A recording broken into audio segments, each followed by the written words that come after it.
Voilà, Mickaël, première apparition sous le maillot liégeois, ici à domicile. Je suppose que tu es un homme heureux quand même aujourd'hui. Ouais, bah, surtout la priorité aujourd'hui c'était la victoire. C'est ce qu'on a fait. Ça a été difficile vers la fin parce qu'ils ont commencé à pousser. On savait que ça allait être comme ça.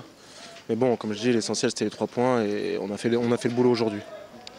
Toi personnellement, tu es vraiment content de ta rentrée. Nous, franchement, en tribune, tu nous as laissé apercevoir quelques belles touches de balle et quelques gestes qui font plaisir à voir et qu'on se réjouit de voir plus amplement pour les prochains matchs. Bah déjà, ça fait plaisir que vous me dites ça. Ça fait plaisir que vous dites ça parce que je me dis, ben ouais, j'ai quand même évolué au haut niveau. Malgré aujourd'hui, si je suis dans cette division-là, mais je pense que j'ai un CV qui est là, qui est en ma faveur quand même, où j'ai fait quelques matchs au plus haut niveau. Maintenant, c'est clair que j'ai pas 20 ans, mais j'en ai 30, 31. Et je pense encore avoir les qualités pour pouvoir encore évoluer à un bon niveau. Maintenant, il faut que je récupère ma condition physique, parce que comme je dis dans le football, si on n'a pas la condition physique, malheureusement les crochets, les accélérations, tout ça, on ne sera pas bien. Donc moi, ma priorité aujourd'hui, c'est de retrouver ma condition physique. Et après, par la suite, le football, je le connais. Hein. Ça fait plus de 10 ans que je suis professionnel, donc je sais ce qu'il faut faire après sur un terrain. Ouais, c'est sûr.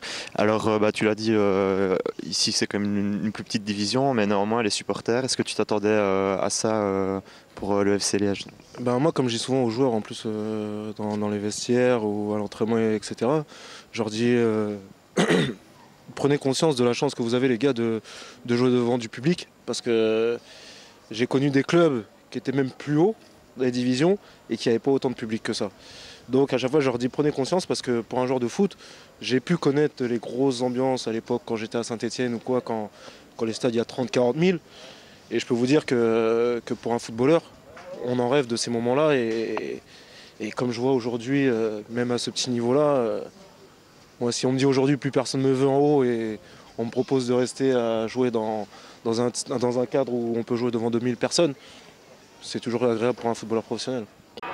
Alors voilà, Nico, toi apparemment tu as eu un petit souci, tu n'as pas pris part au match. Non, vendredi à l'entraînement, je me suis occasionné un petit mal de dos. Donc sur une bête balle en hauteur, j'ai senti une décharge électrique dans le dos, et donc j'ai mes 3 dernières vertèbres qui sont déplacées et inflammées, quoi. Donc voilà. Et tu sais déjà pour quand est prévu ton retour? Il y a une semaine de repos ici, est-ce que ça va te permettre de revenir? Normalement lundi je repasse chez le kiné, où là il va me remanipuler, essayer de remettre bien droit. Et à partir de mercredi, je suis opérationnel, quoi. C'est simplement déplacé, quoi. Ah, ok, parfait. Alors, puisque tu n'as pas pris part au match, tu as eu l'occasion de voir jouer ton équipe depuis les tribunes. Comment est-ce que tu as vécu ça? Qu'est-ce que tu as pensé du match?